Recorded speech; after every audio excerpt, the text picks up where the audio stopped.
خب سلام میکنم خدمت دوستان عزیز و نازنین همراه. امروز میخوام من طرز تهیه این ترچین خیلی خوشگل و خوشابرنگ رو با شما به اشتراک بذارم. با من همراه باشین برای تهیهش. سلامی دوباره دوستان نازنین. ما شروع میکنیم موادی رو که میخوایم برای این ترچین خوشمزه ازش استفاده کنیم. 2 پیمانه برنجی رو که من با آب و نمک و یک کمی کره با هم پخته و گذاشتم سرد شده و آماده شده. مرغ 1 عدد ران بزرگ، حالا یا سینه، هر کدوم رو که شما بیشتر دوست دارین میتونین از اون استفاده بکنین.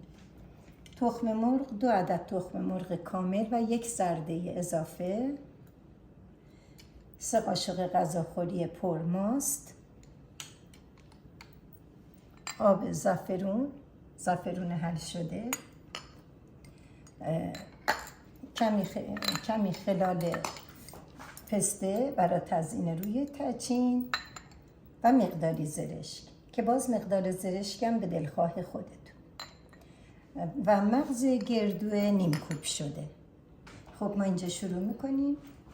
تخم مرغا رو میریزیم درون ظرف. ماستی رو که داشتیم 3 قاشق بزرگ پر با اون اضافه میکنیم.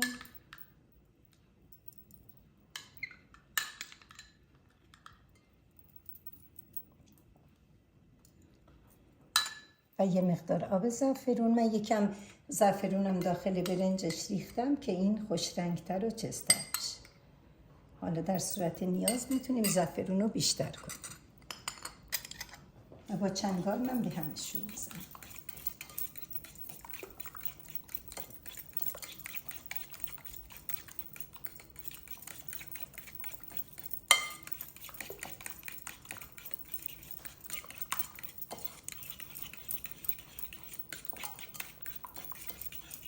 یکم دیگه زعفرون نیاز داره تا طلایی تر و خوش رنگ تر بشه.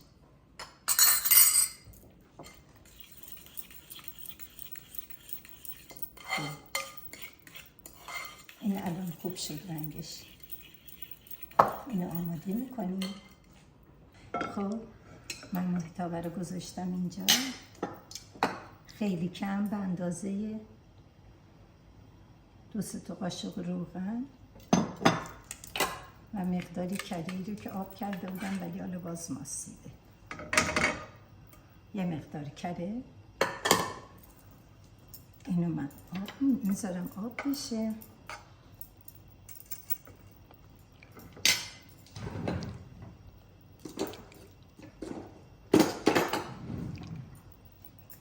بعد از اینکه آب شد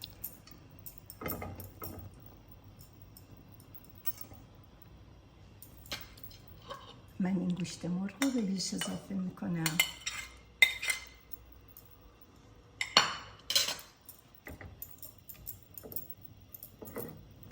میذارم یه تفت کوچیک بخوره. مرغ من با آب و پیاز و نمک و یک کمی فلفل کم گذاشته بودم، پخته شده بود که این حاضر آماده باشه. خب مرغ من الان یک کمی تفت خورد. من به اندازه 2 قاشق غذاخوری پر گردوی نیم کوب شده اون اضافه میکنم. باید جوری باشه که زیر دندون مشخص باشه، طعمش رو آدم قشنگ احساس کنه. یکم از چون خورد شده بود من یکم دیگه از قسمت‌های درشترش استفاده کردم و میذارم که دوباره مرغ و گردو با هم یه تفت کوچیکی بخورم. وقتی که گردو رو شما توی روغن یا همینطور بدون روغن تفت میدین این ترش‌تر و بهتر میشه. هم خامیش گرفته میشه هم ترش‌تر و خوشمزه تر میشه.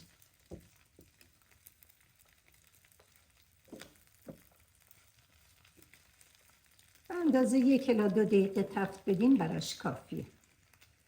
خب من این گردو مرغ رو با یه تفت کوچیک آماده کردم. اینجا میذارم. اینجا این ماست و تخم مرغی هم که با هم قاطی کرده بودیم آماده است.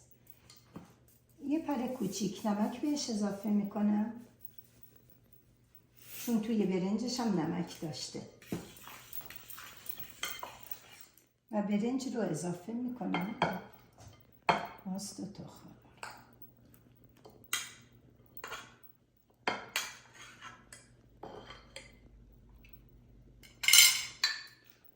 کم کنید آتش کم نباشه.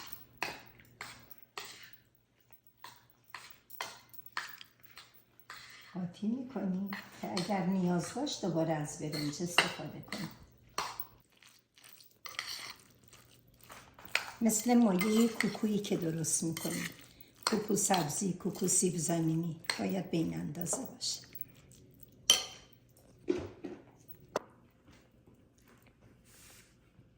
این مایه آماده شده.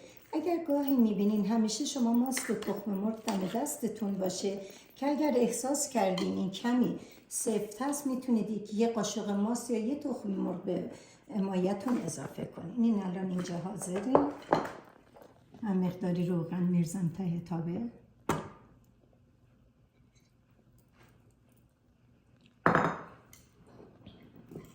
از مایه‌ای که دارم به اون اضافه میکنم. اون پهن میکنم قشنگ ته ظرف.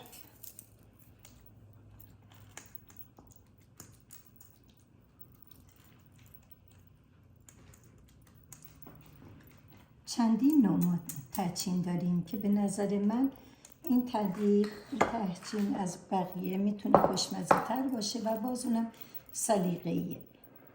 تهچین بادمجون داریم، تهچین اسفناج داریم که همینا مایه اصلیش به همین شکل آماده میشه، ولی میتونین از لای اون از اسفناج استفاده بکنین، از بادمجونای حلقه حلقه یا برش خورده سرخ شده استفاده کنین.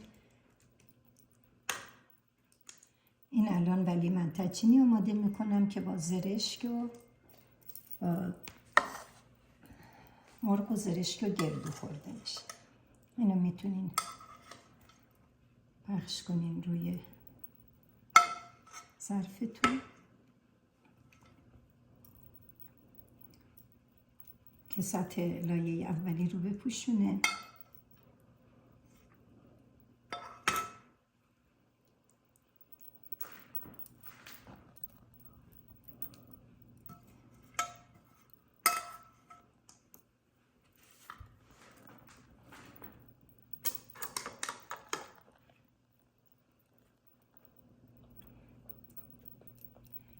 بعد که همه جا پخش شد و به همه جای ظرف رسید، از قسمت بعدی استفاده میکنیم. از بقیه مایه استفاده میکنیم.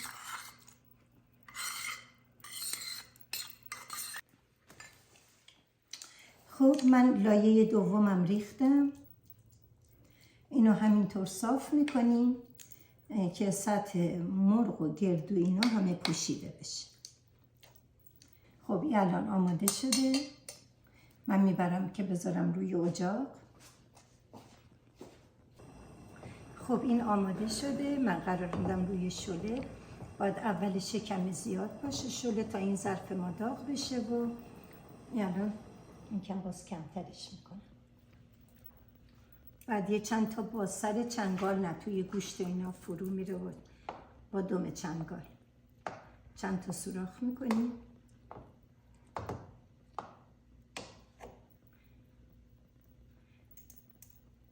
ولی سطحی روی سوراخ ها رو میپوشونیم، خیلی سطحی.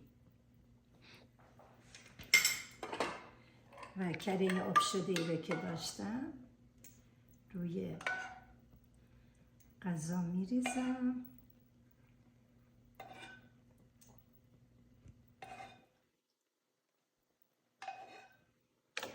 این تهچینم روغن زیادی رو به خودش میکشه، شاید کمی چرب باشه، ولی اگر که چربی و نمک و همه چیش به اندازه باشه فوق العاده خوشمزه میشه.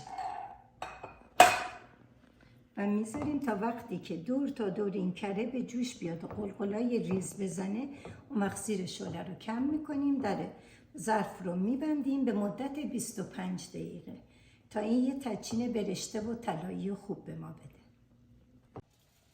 خب عزیزان، من این تچینی رو که داشتم آماده داخل این ظرف بود برش گردوندم داخل یه تابعی کم یه شماره بزرگتر و میذارم که اگر احتمالاً آبی چیزی هنوز مغز غذای ما باشه به اندازه 2 الی 3 دقیقه که این آب هم تبخیر بشه. خب این فاصله که یکم آب این جمع بشه به اندازه 2-3 دقیقه من این زرشکم آماده کردم. زرشک رو تمیز شستمش، بعد به اندازه 2 یا 3 قاشق غذاخوری روغن مایع، چون اگر از کره استفاده کنین کره زمانی که میماسه دونه های زرشک ما رو کدر میکنه، با روغن مایع شفافتر و قشنگتر میشه. به اندازه 1-2 دقیقه همه شما میدونین که خیلی تفت نمیخواد چون زود میسوزه. تفت دادم، 2 قاشق غذاخوری شکر اضافه کردم، 2 قاشق این اندازه شکر اضافه کردم، به همش میزنم تا شکر ما خوب آب بشه و زیر شعله رو خاموش میکنم. این شکر میتونه به دلخواه شما باشه، اگر شیرین‌تر دوست دارین مقدار بیشتر، اگر ترشتر دوست دارین با مقدار کمتری شکر بریزین. خوش این زرشک منم الان تفت خورده و من خاموشش میکنم چون سنگ داغه بر میدارم از روی شعله تا نسوزه.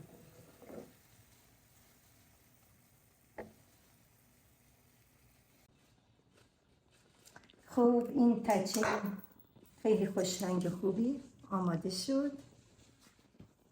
من اینو بعد از اینکه یکم خودش رو گرفت مثل کیک میبردم.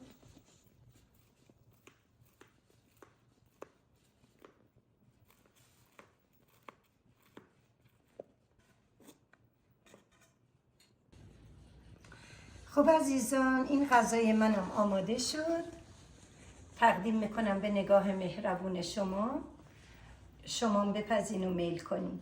اینو میتونین برای خودتون به عنوان غذای اصلی و برای وقتی که مهمون دارین میتونین به عنوان پیش غذا تهیه کنین و میل کنین.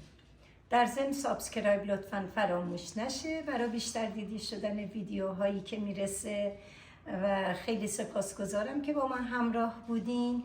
هر کجا که هستین خوش و سلامت باشین. خدا یار و نگهدارتون باشه تا یه روز دیگه و یه ویدیوی دیگه.